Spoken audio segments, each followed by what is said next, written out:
Welcome, everybody, to another episode of the Health Movement Podcast. I'm your host, Derek. I'm a certified personal trainer and a teacher of over 20 years. With me is an incredible guest. I'll introduce her for the second time in just a minute, but we're not doctors. Please, if you go making any changes to your programming, nutrition, anything like that, please check with your physician. And just a little side note, we already started this interview and I forgot to hit start. So we're going to kind of keep going here and we'll refresh the people who are hearing this for the first time. So with me, Brittney Zeedik, incredible guest. I'm super excited to learn as much as I can about what you're doing, how you're helping people out, and kind of how you got here. So welcome again, Brittney. Well, thank you. Hey, let me just say that I have no problem repeating myself. Oh, good. So just don't even sweat it. All right. Well, Brittney, why don't you tell us a little bit about yourself? If you Yes, can. I would love to. First of all, thank you for having me here. I so appreciate it. And I'm just always honored to try to share this message with more audiences and reach more people with it. So thank you for that. A little bit of background on me. I am a mom, a wife. I have 3 kids ranging from age 17 to age 11. And I was a hairdresser for 25 years and loved doing hair, thrived in doing hair, just felt like I was, first of all, on the front lines with people in their lives. Because if you know anything about hairdressers, we're, therapists, sometimes Yes. I say, because Yes. there's a lot of like intimate discussions that take place. And I lived for that. It was so good. Kind of hit a point where I was like, I'm maybe getting like a tiny bit bored. Like I still loved it, but I was feeling an itch to do something more. And I had really gotten deep into coaching, like myself, being coached and learning about coaching and mindset things. And actually decided to start a podcast. I had a podcast for a couple years, Nice. called the Well podcast. And when I was doing that with a friend of mine, got this itch to go to get certified as a coach. And so I went through a program called the Life Coach School, which was awesome. It really gave you like the full gamut. You learned about health coaching, you learned about relationship coaching, you learned about, addiction coaching, like all of the things. And I loved it. And the goal of that was really that when I finished, I would kind of decide what I wanted to focus on, like what my niche would be, and then start a coaching practice and go help people. And my brother hit me up around that time and he said, "Hey, come work with me. I think you should come and use your coaching and do it, kind of add it to what I'm doing." And he had recently started something new. He was in the health space, doing a lot of educating on TikTok of all places, which I had never been on TikTok. Yeah. And so that did not appeal to me at all. He was like, "Well, you could do it on whatever platform you want." And I just thought, "Oh yeah, no, I'm not a social media person." But when I learned a little bit more about what he was doing and the more he talked to me, I started feeling pulled because um our dad, let's see, it's been 7 years. 7 years ago, my dad was diagnosed with stage 4 colon cancer, and he was 58 years old. And so, I'm the oldest of 7 kids, and I had young siblings still living at home with him, and this was just, like, a shocking thing for our family. 58's not that old, and No, we it's just not. 100% expected my dad to beat this, you know? We just thought, "Oh, no, we're just gonna get the best doctors, and we're gonna get whatever treatments we need to get," and we looked at everything, like, new research and, like, naturopath, and we were just willing to turn every stone over. And through this process of like deeply researching, we learned so many things about metabolic health that we just had no idea were connected to this diagnosis. We just kind of thought like, "Oh, luck of the draw, he got cancer." And the more we learned, the more we realized like, "Oh, no. I mean, he had psoriasis, he had high blood pressure, he had high cholesterol, he had high blood sugars, he was pre-diabetic. His weight was always fluctuating. He was always on and off a program, of some sort. And he would lose a bunch of weight and do really good. And then it would go back, and I had no idea that these things would all be connected. But even the medication he was on for his skin disease, for psoriasis, that he would take from time to time when we'd want to go on a family vacation or something, we found out that the black box warning was colon cancer. And of course, we had no idea. Yeah, you're We not weren't gonna reading know. all the fine print. We were just trying to clear up his skin. But once I learned like how all of these things were connected, and for my dad, unfortunately, it was too late. I knew personally that I didn't want to go down that same path, and that all my siblings needed to wake up and not go down that same path. And then here's my brother on this mission of trying to teach a bunch of people what we wish we would have known Yeah, 5 years before my dad got his diagnosis. And it just felt like it was the right thing to do, to get involved in maybe helping somebody who it wasn't too late for. If it yeah, was too late for my dad, there had to be somebody out there who was within the sound of our voices that could hear what we wish we would have known and maybe just make some small shifts that could literally save their life. that's that's that's a heck of a story there, and my condolences about your father, and just the Thank way you. that you were able to take obviously such a difficult time and turn it into an opportunity to help so many other people not experience what you and your family had to experience. And the fact that you get to do it with your brother is awesome. I imagine you guys get along together, or else you wouldn't have been like, "Hey, sis, you want to do this with me?" So that's good. Do you want to tell everybody again what his handle is on there so people can reach out Yeah, and follow yeah. him? I mean, Trent's an incredible person. You guys should definitely go check him out. It's Trenty Talk, TrentyTok. And he's on all the platforms. He's on Trent Tueller, and he's on Facebook and Instagram and TikTok, and he has over 1 million followers. And what's really cool about this is that different people resonate with different people, right? So Yeah, there are people, even though he has 1 million followers, and you would think, well, Brittany, why do you even need to do this? I mean, clearly he's got a corner on the market. But the truth is that that's just not the case. In fact, there are people who scroll right past him, but they stop and they listen to me because they resonate more with my perspective on this. But in a lot of ways, I mean, I did just kind of copy what he was doing because it was working and he was reaching a lot of people and making a big impact. And so that's pretty cool. I mean, at this point now, I've been able to coach and work with thousands of people, and I have a team of over 180 people who are doing the same. And it is awesome to know that this message of hope, first of all, I just know it's what America needs right now. I mean, I've been able to reach people internationally. So I don't want to say just America, because I truly do think this is a global issue. But in America, we've got some serious it's worse issues in when it comes America. to our metabolism. I've talked to people internationally on here, and yeah, it's Bad. yeah, it's bad. Yeah. It's bad. It's bad. And so there's a lot of room for improvement. And it just gives me a little bit of a mission to be like, hey, if you're anything like me and you were raised in a household where food was the center of all things, whether you were happy or sad or whatever, we had that house. And then we had the house where there was a revolving door in the pantry and there was no set meal times and you just kind of ate all day. And everybody wanted to come to our house because we had the best Costco haul There you ever go. and every snack in the book. You knew which friends' But houses to go to and which ones to I don't think I want to go over there. I don't want an apple for a exactly. snack, which now I look forward to that, but yeah, Right.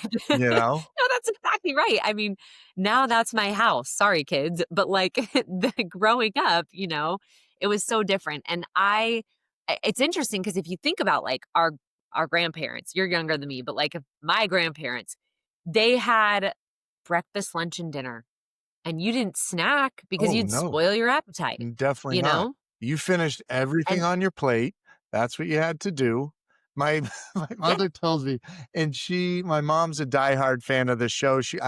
It comes out Monday mornings. It posts around 5 a.m.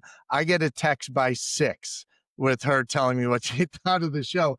But she used to tell me stories how I they love would have to put water in the ketchup bottle to make sure you get everything out of every there. So last drop. yes, that That's right, and so we went from that to now where it's just like a food free for yeah. all and we're just grazing all day, and frankly, it's not just because we're all a bunch of, like, gluttonous idiots that just wanna eat all day, it's because of what's happened to our foods and how processed everything's Mhm. been, and a lot of times we're sincerely hungry. Oh, So we are. it's a tough combination, you know? It's you look at Mm, the food and the highly processed ones, your body burns through that thing so quickly. Where if, you have a high protein meal, eggs, steak and eggs in the morning for breakfast with some avocado or whatever, you're not hungry in a half an hour. And I, that's right.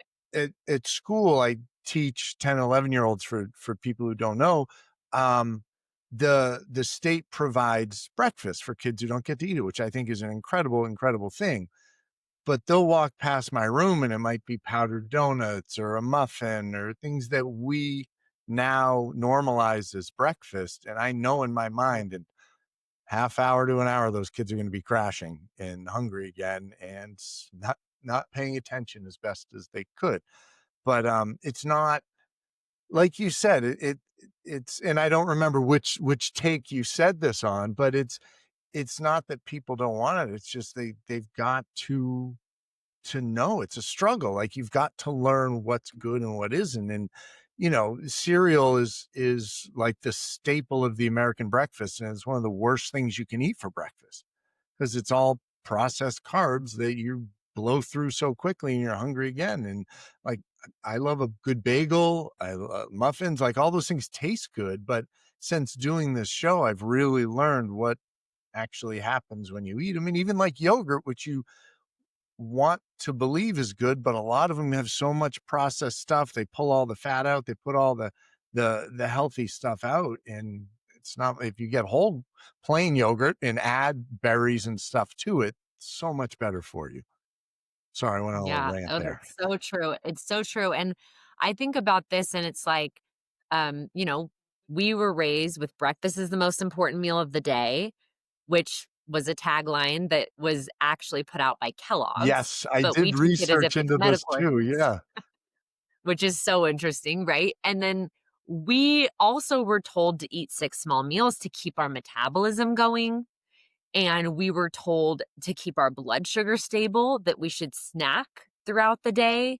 And I mean, I was told that Oh by yeah. a nutritionist, by a dietitian. And then we also were part of the generation of like, yikes, our parents got so deep into like fat free and diet culture, and we don't want to do that. And so we go the opposite direction. You know, the pendulum swings too far on Oh the yeah. other way, where now it's just like, oh, don't even talk about health things because that's disordered. And we shouldn't even notice if somebody's in terrible health because we're being judgmental or something, right?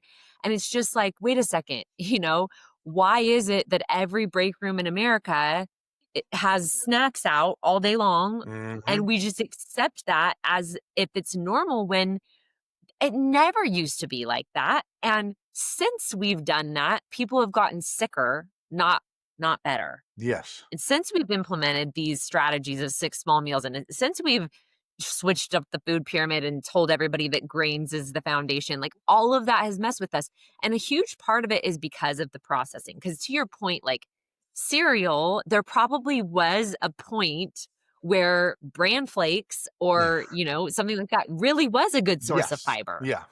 but it's just not anymore because fiber's been removed, from most foods. Yeah. No, it absolutely has. And you had mentioned something that I want to jump into.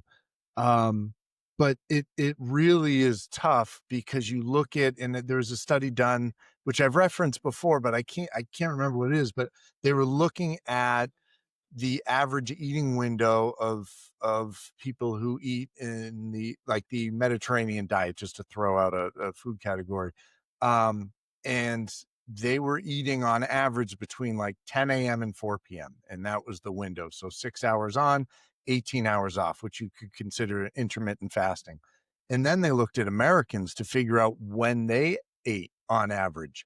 And it was something like 5 a.m. to 11 p.m., which basically means when we're awake, we're eating.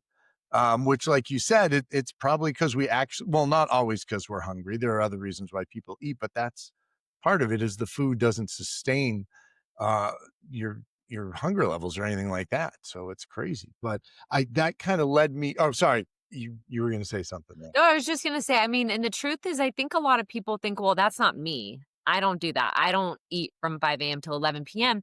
But you don't realize, most of us, at least I didn't realize, that it was things that you would never suspect that are breaking your fast. It was things like, you know, your coffee in the morning with cream and sugar. Like you haven't had a meal, Yep. but you still technically broke your fast and started that blood sugar and insulin thing going from the start of the day. And, you know, sometimes you have a super busy day and you want to come home and be like, I haven't had a thing to eat all day. But if we really looked at it, it was like pretzels and goldfish Yes. and juice and, you know, things, little nibbles and bites and things that have, unbeknownst to you, been causing disruption in your metabolic system. And I think insulin resistance, people are starting to hear about that now, but that's really primarily like what I educate about and Can what you I like to talk to people about. dive into insulin resistance and maybe explain to the audience what that is and then what we do Yeah. about it? Yeah. Yeah. So I think it's just important that people start to understand that this is kind of at the root of most of the diagnoses that people end up with, right? Like we look at the top 10 killers in America, and I think it's like 7 of the top 10 are rooted in insulin resistance, things like heart disease or cholesterol issues or blood pressure issues, diabetes, weight gain, which 74% of Americans are overweight. Yeah. Uh, Infertility, which is usually in the form for women of polycystic ovarian syndrome, 26% of women. Men struggling with erectile dysfunction, which is linked also to insulin resistance. Lots of people with headaches and brain fog and migraines. And we just kind of accept all of these things. And as we age, especially, we start going, oh, yeah, it's normal to gain weight. It's normal to lose muscle. It's normal to have high blood pressure. It's normal to have cholesterol issues. Like these all just become accepted. Achy joints. Um, and the truth is that none of them are normal. No. It's all totally a result of hormonal imbalances and metabolic disturbances. And so that could sound really complicated, but I do think I can kind of simplify it. Um, and go with me on this, Well, Derek. I'm But like, along for the ride. let's just say an average person, you know, they wake up in the morning and you have your coffee with your cream and sugar, let's say, or whatever you normally drink, your energy drink, or your maybe you have a bagel or a piece of toast or cereal or a muffin. I know exactly what you're talking about with those food snacks. I tell my son, I say, son, those are dessert. Yes, That that's a is good way to put it. that's And dessert. it's not that you never can have them, but there's you gotta understand You what gotta they do. think about it as a dessert, and if you want it really bad, you can save it and have it at the end of your meal. I mean, I really don't want you to have any of that, but if you're gonna have it, They're kids, they're but gonna because again, yeah. you know, some people are in a tough spot and this is the only food they've got going. Yes. But man, I mean, it would make a world of difference if they just had an egg before they ate it, Mhm. even, you know, Yeah. just something. We can talk about that briefly too, but really what I want to explain about the insulin resistance is that what ends up happening is we have whatever we have first thing in the morning, and then we have a snack, and then we have our lunch, and then we have a snack, and then we have our dinner, and then we usually have a late night snack, something little something to top ourselves off before bed. And what's happening inside is every time we eat anything, it gets broken down into energy, right? Yeah. Like that's the point. We eat, it fuels us, gives us energy. But depending on how the type of food you're eating will depend on how big that glucose spike or energy spike is in our bloodstream. And then let's say it's something with higher carbohydrate, like most people start their day with, because we kind of think that that's going to fuel us for the day. And maybe that's the best way to go to sustain our days, a big bowl of oatmeal, or like you said, yogurt or something like that, right? But then the problem is that when we get that big glucose spike, our body produces a hormone called insulin. Every time there's more sugar in the blood, there has to be an insulin response from our pancreas. It pumps out insulin, and it's life-saving. We need insulin because the sugars can't get too high in our bloodstream or it's dangerous. And so insulin has a job to do. It's supposed to put that energy into our cells. It's a storage hormone. So it goes and gives your brain some energy, and it gives your lungs and your liver and your muscles and, all the cells in your body need energy to work.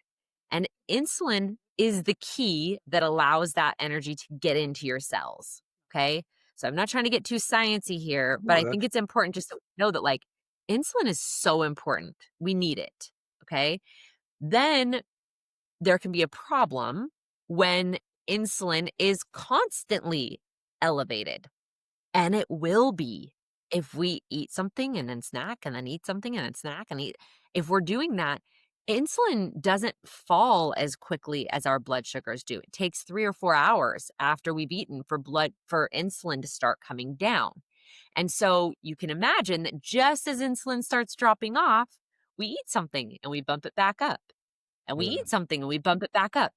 And just like literally any other substance, if our cells are constantly exposed to this insulin, they're not going to be as sensitive to it anymore, right? Yeah. It's just like, for people who drink alcohol, you drink, and your first time you drink, you have a big reaction, but then the more you have to drink more and more and more to get that same buzz.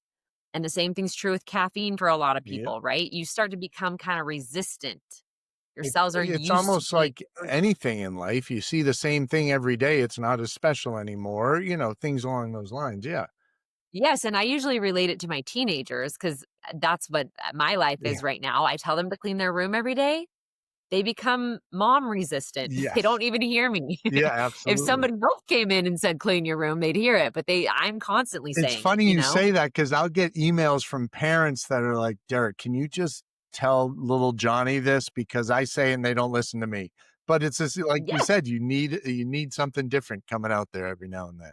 You gotta mix it up. So you got your cells that are bathing in insulin, so they become insulin resistant, kind of to protect themselves, either because they're full, they can't even accept more energy, or some of them actually do need energy, but the insulin receptor is just not sensitive anymore because they've just been overexposed. Insulin's constantly been like, I have energy, I have energy, I have energy. And the cell is just like, I have to tune you out. Like, I can't, you know? And so this becomes a problem because if you have an insulin resistant blood vessel, you're going to have high blood pressure. If you have an insulin resistant ovary for a woman, you end up with polycystic ovarian syndrome, or an insulin resistant muscle will be what tips you over the edge and you start getting diabetes. Mm. And so it is so important that our cells of all the different tissues in our body remain insulin sensitive, but they can't with our current diet. And so, how do you know if you're inching towards that, if you might be becoming insulin resistant? Well, first of all, it doesn't affect all of us the exact same. One person will have heart issues and another person will have blood sugar issues. But 10 to 15 years before that, we start seeing little symptoms. We'll notice that our energy isn't as stable as we wish it was. We're kind of fatigued. We'll notice that we have constant cravings, that we really can't go more than a couple hours without having a little something, without feeling lightheaded or shaky or kind of weak. Or maybe even if we push it too far, we get into that hangry Mm. category. Yeah. We know that, right? That's a sign that you're a little insulin resistant. For some people, it's like skin tags that they'll get on their neck or in their armpits, or pigmentation issues where your skin starts getting a little darker in the folds of your skin. Other people will notice that they are dealing with irritable bowel syndrome, or they have skin issues like acne or eczema or psoriasis, anxiety and depression are huge signs of early insulin resistance, brain fog and headaches. I mean, so as I'm listing these things off, like for most of us, we ourselves or somebody that we love is dealing with some of these things. Yeah. And it goes back to needing to get our hormones balanced where we are sensitive to that hormone insulin again, which just goes to show like how crucial insulin is because if it's not working properly, it's a big problem, right? Yeah. But it's equally a big problem if our cells aren't responding to that hormone. Like our body's cranking it out, but it's not being responded to properly. And so then what happens over time is when we have this insulin problem and we're also consuming more than we actually need for energy, in part because we're having all these hunger cravings and all these mixed signals happening, then our body has to start storing it away as fat. So people end up noticing that especially their waistline gets a little thicker. Maybe they even have like a firm protruding belly and they're cutting calories and they're working out and they're eating pretty healthy, some of us, but still doesn't seem to budge, I think right? And when that's again when you high say insulin. eating healthy too, I don't think unless you track it, and I know for some people it's that's a trigger and you obviously it doesn't work for you. But I challenge everybody out there, download an app. There are so many free ones out there and track your food for a couple days. Everything you eat, Yeah. just so you get a sense of it's eye-opening because I feel like I eat pretty healthily. I don't track all the time. I'll do it a couple weeks out of the year, here and there, maybe 2 or 3 times a year. But I notice like sometimes when I get in a bad habit, it's like, all right, I gotta track again to make sure I'm dialed in. And you feel so much better once you are like, and again, some food, like if you're going to have chips, sometimes fine. If you're going to have a cookie that like you can eat that stuff, it's fine. But you just have to understand, like, if that's the majority or if that's no longer a treat, but just a normal staple of what you're eating every day, it's going to have effects. So it's huge understanding what you're actually putting into your body as opposed to what you think you're putting into your body. Totally. Derek, I'm just like you. I'm not a big advocate for tracking everything forever. No, I just think it's unrealistic. Nobody's going to do it long term, no, but I love it for awareness and so that you can kind of become I use it for the exact same reasons you just listed when I just know I need to kind of lock in. Also, having a continuous glucose monitor on is massively helpful for awareness around how are certain foods impacting your blood sugars and which probably means in turn your insulin levels and um that awareness and even just being in the practice of like paying attention all of a sudden you're like oh I am popping like you go to pop something in your mouth and you're like I'm gonna have to track this do I really want it that exactly. bad That right happens for sure. For sure. I yeah love it. so it kind of stops you in your tracks and you're like becoming more aware of like how good are you really and I Yes. don't even love the word good but more just like how mindful are you of what you're Mindful. That's a eating good word there. Yeah.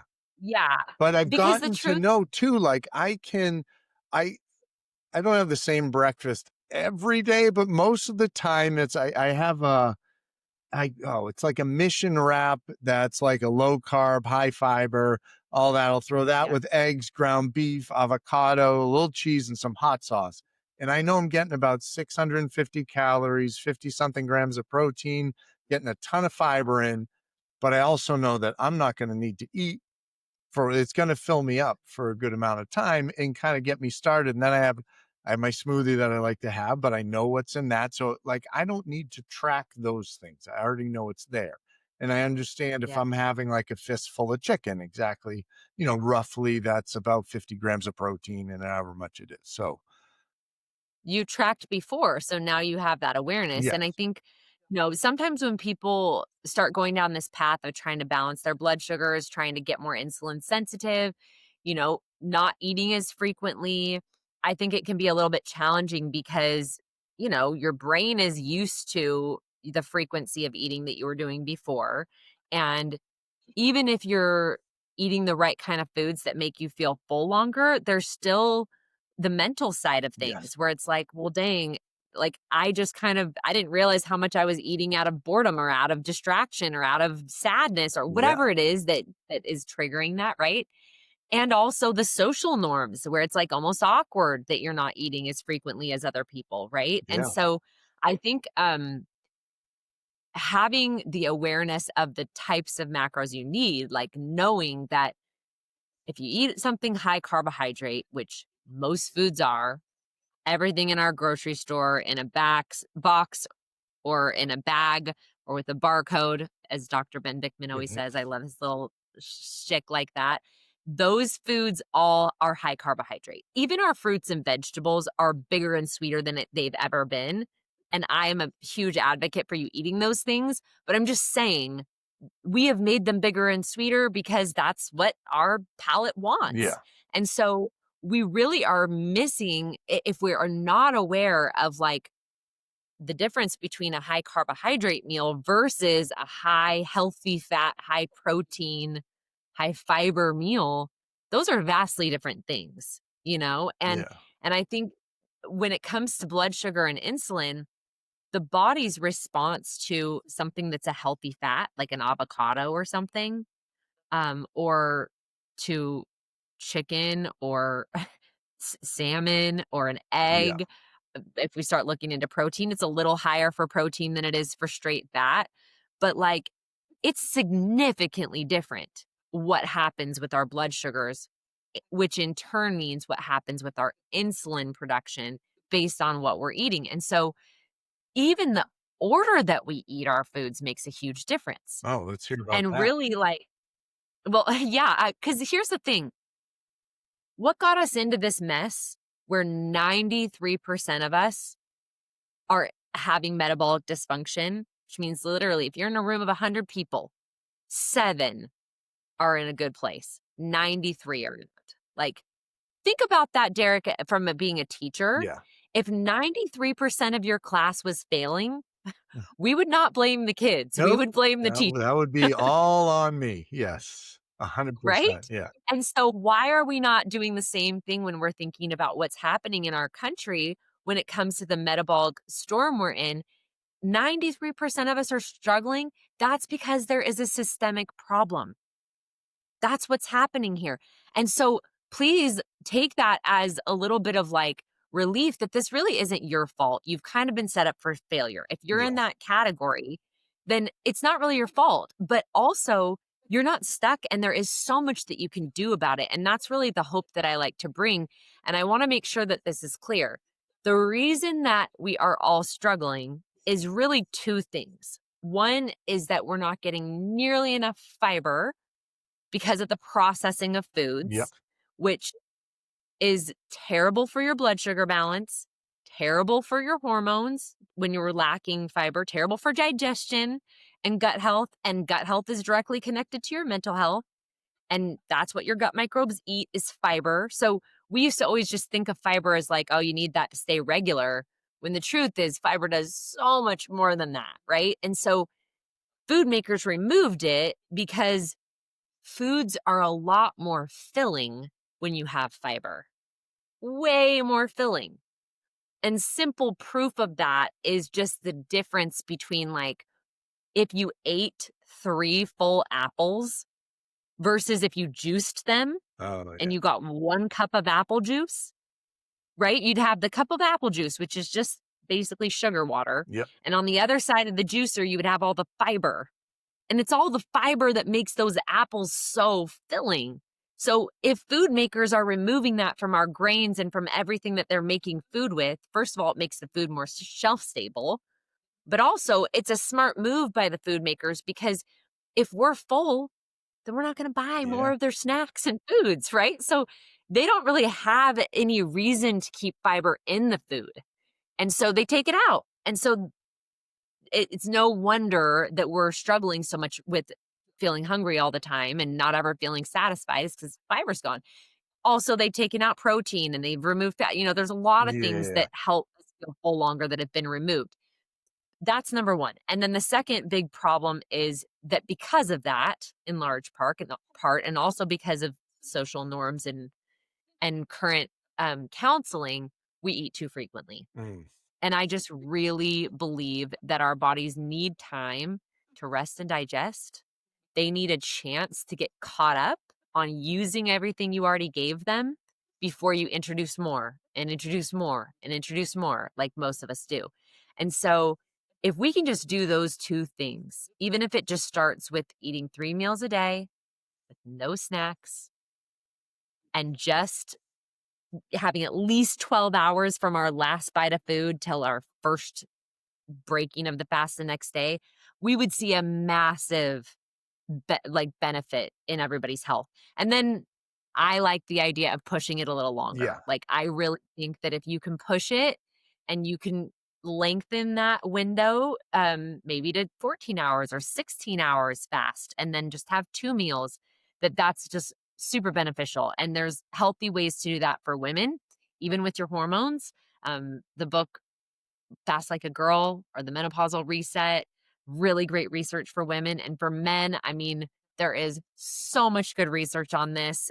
Even for people who are like super healthy, you can build more muscle. No, There's so many absolutely. And benefits there's to so fasting. much, like you said, books, but also podcasts or YouTube channel or clips. And you can go down a rabbit hole and a half, learning as You much can. as you can.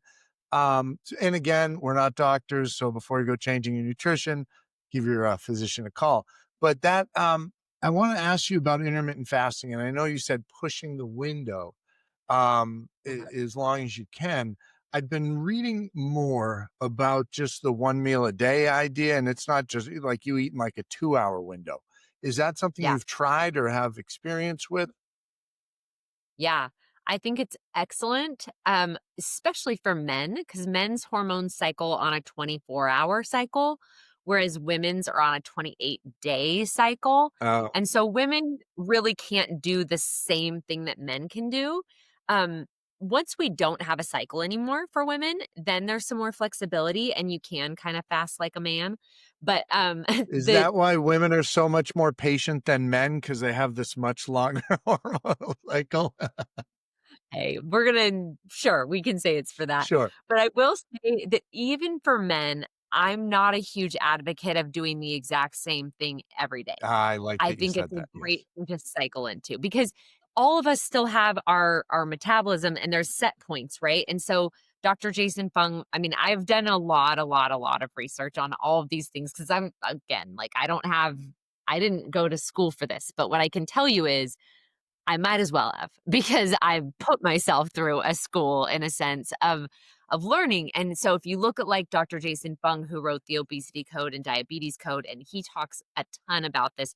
Dr. Ben Bickman, who wrote the book Why We Get Sick, Dr. Mindy Pelz. I mean, there's lots of people talking about this, but when you if you fast the exact same way every single day and you're only eating in a 2-hour window every single day, then your hormones will adjust to a new set point. Yes. And so we don't want that to happen. So what I would recommend is 5 days a week, do the same thing.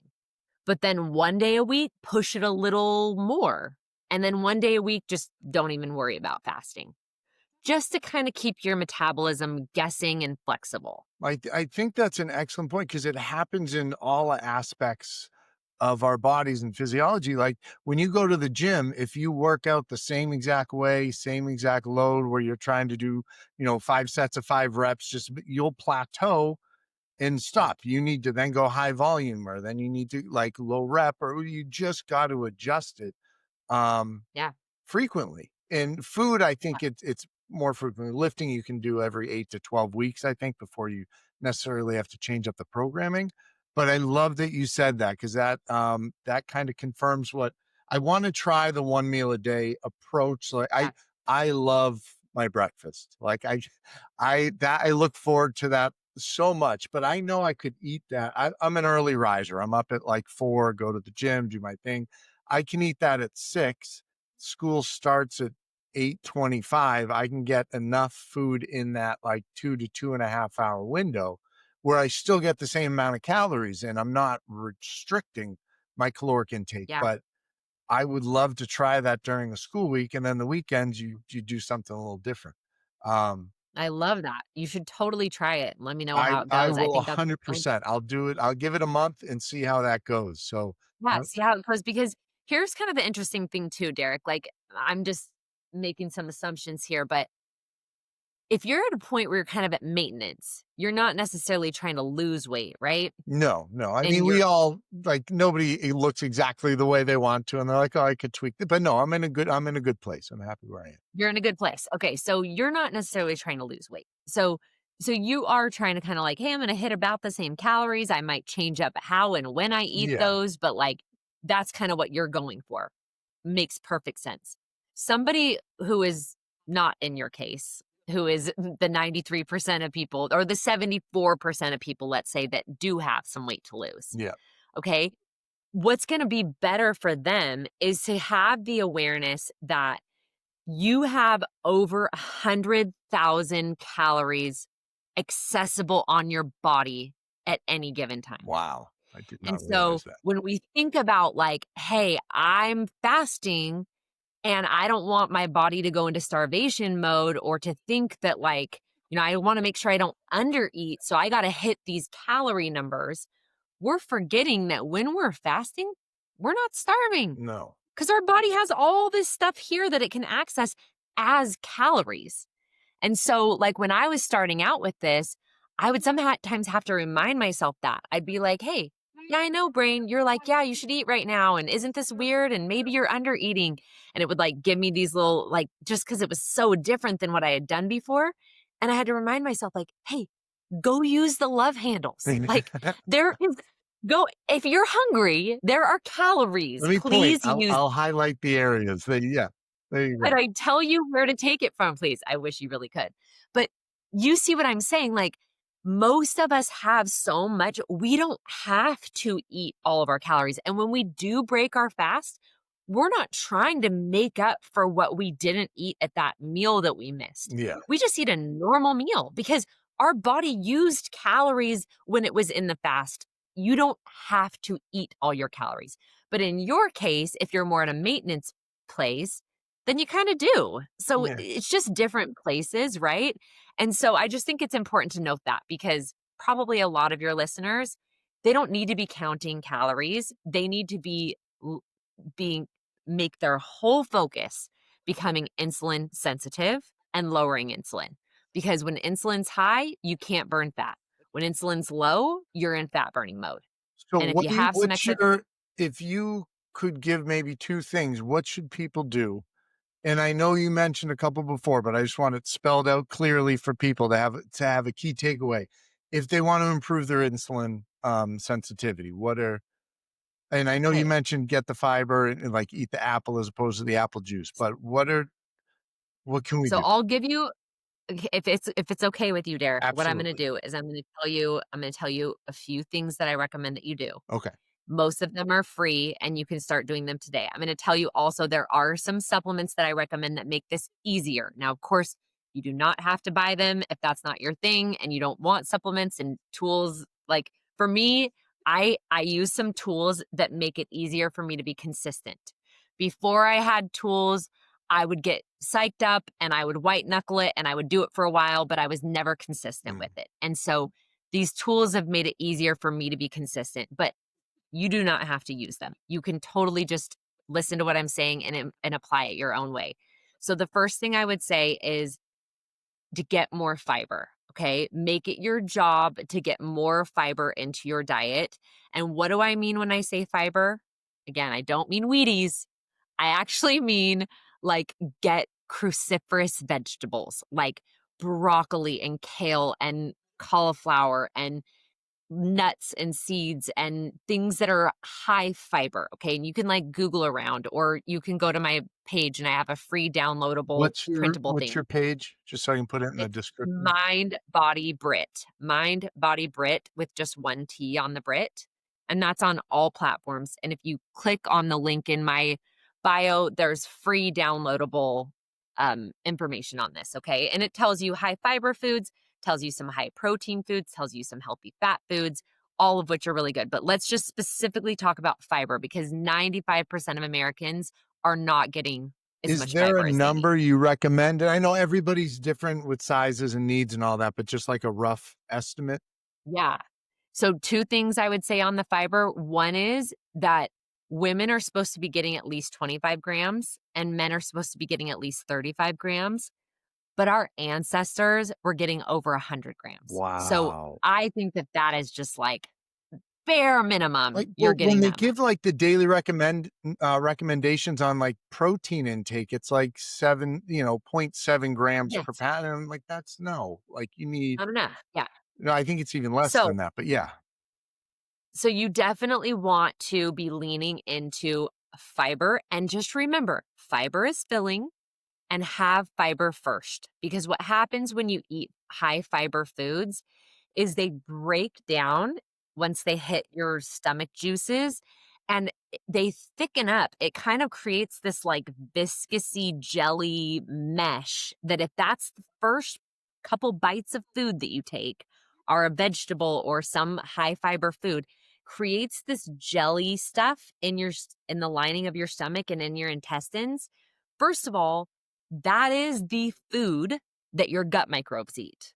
So it's so good to help improve your gut health and diversify your gut microbes, which, if you do that, it helps lower inflammation, helps with skin health, helps with mental health, of course, helps with digestion too. Yeah. But it's huge. Okay. And so you want to try to get at least 25 to 35 grams. You also want to try to get a variety. So most of us have our same fruits and vegetables that we always go to.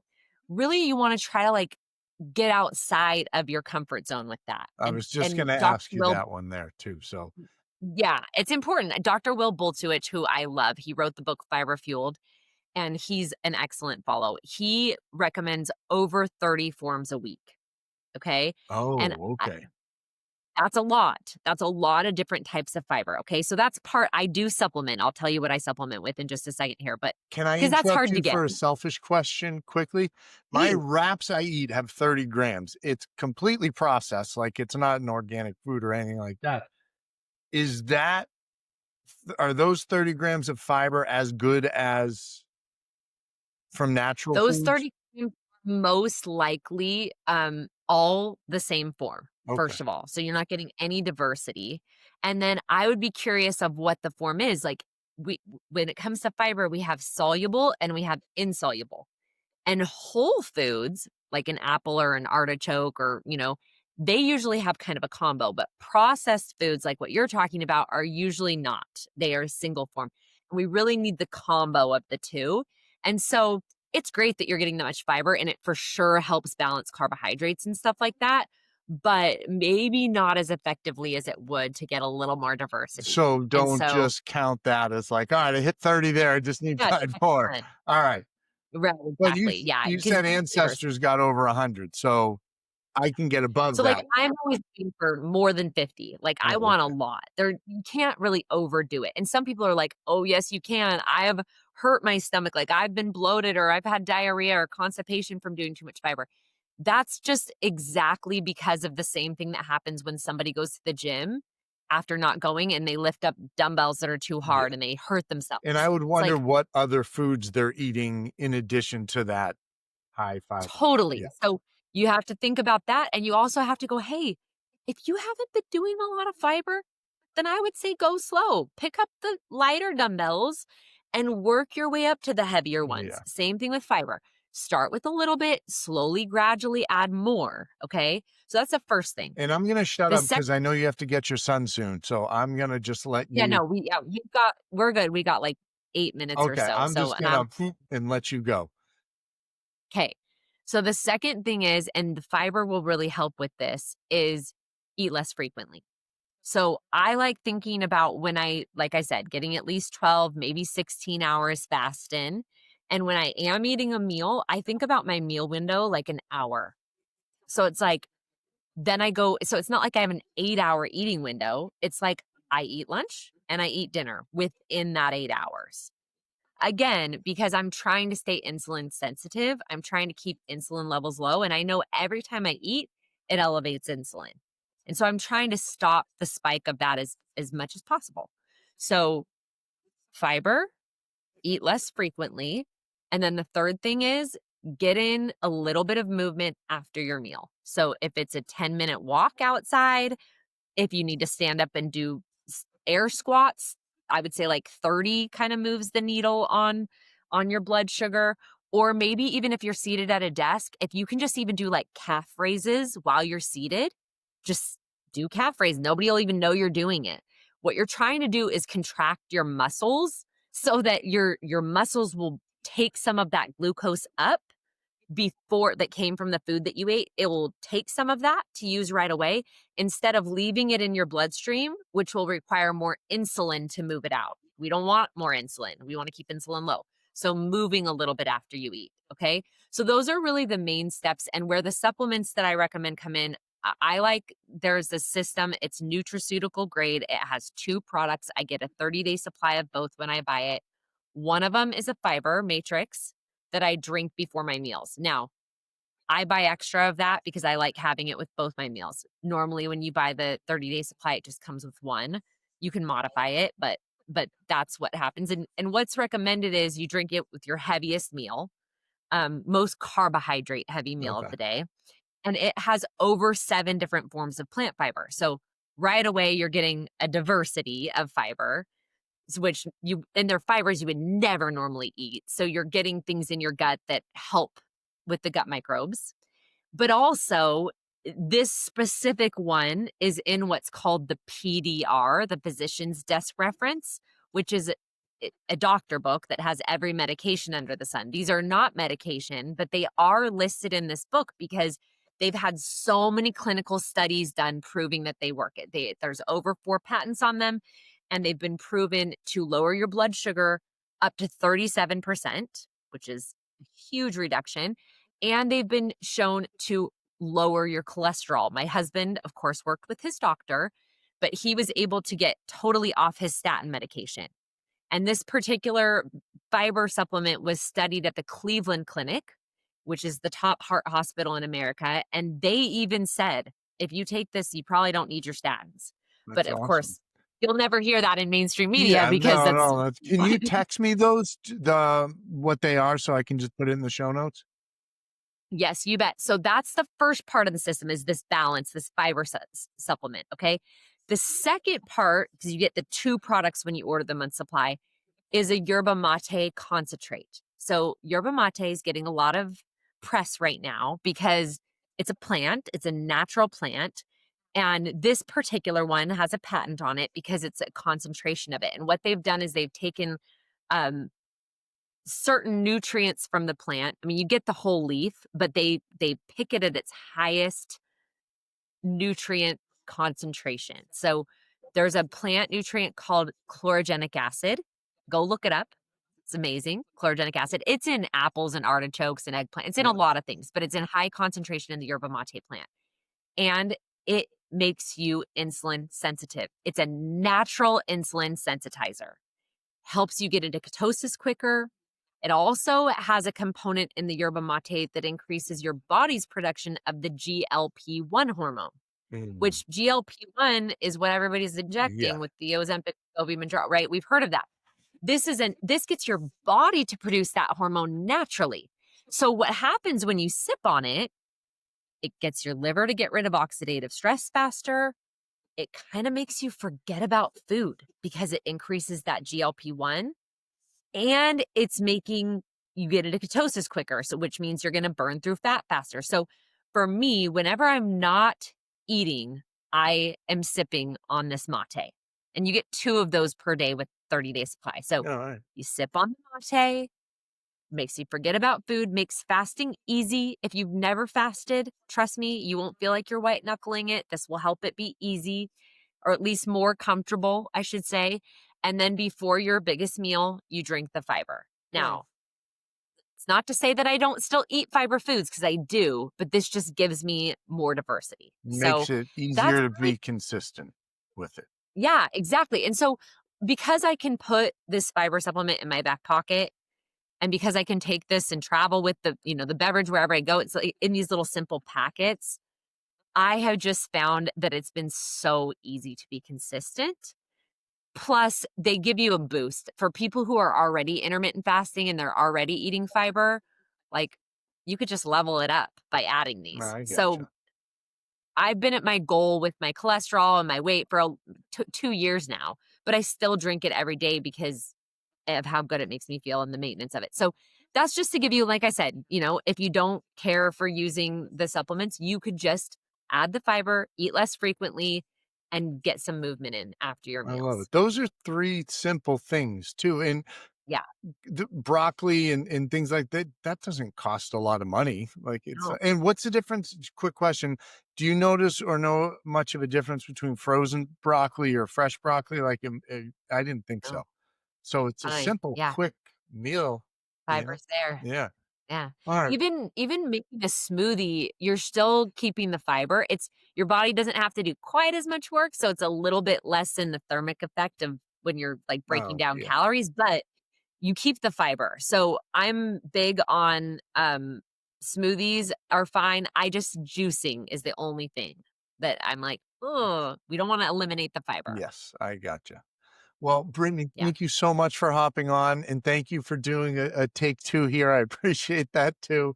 Yeah, Um, my pleasure. but this went by, it's been about an hour and it flew by. So I thank you so much for taking the time. Thank you everybody for listening. I'll put all of Brittany's information in the description. So definitely give her a follow, give her a listen. She obviously really, really knows what she's talking about. But also there's you can see the reason why this is important to her. So you have somebody who actually truly cares about helping and what she's doing as well. So thank you very much, Brittany. I appreciate it. You bet. Thanks, Derek.